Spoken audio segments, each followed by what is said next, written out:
Ümmeti Muhammed'im topla ya Rabbi, bir eyle, beraber eyle ya Rabbi.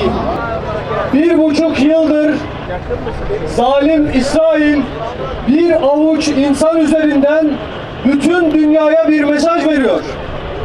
Bu mesaj sadece Müslümanlara değil, bu megaloman liderler bütün dünyaya mesaj veriyor.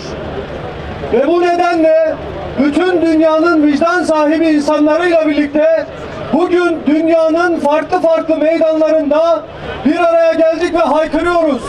Artık bu vahşete, soykırıma ve caniliğe son verin.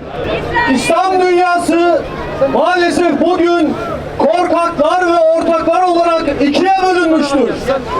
Ortaklar elbet bir gün hesabını verecektir. Ama buradan korkaklara sesleniyoruz. Yahu Gazze'de tankın karşısına dikilmiş, daha sütten yeni kesilmiş çocuklar kadar da mı cesaretiniz yok sizin? Eğer bu zulme dur denmezse Gazze'deki çocukların ahı bütün dünyayı yakıp kavuracak. Bunu göreceğiz. Bunun olmaması için artık İsrail'e ve ABD'ye bir dur denmesi gerekiyor.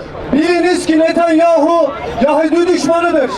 Ve bugün Gazze'de uyguladığı bütün bu politikaların neticesinde dünyada Yahudiliğe karşı büyük bir düşmanlık hasıl olmaktadır.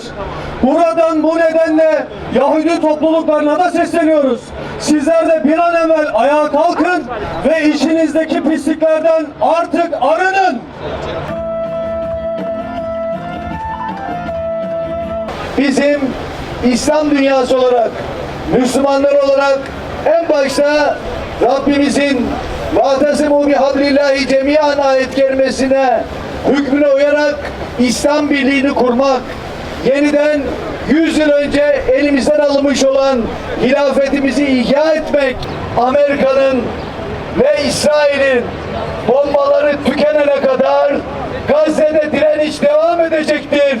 Devam edecektir. Devam edecektir. İnşallah. Onların bombaları tükenecek ama Gazze'de direniş bitmeyecektir. Her bir sözlerinde eriz. Allah'ım, ya Rabbi Müslüman kardeşlerimize yardım eyle.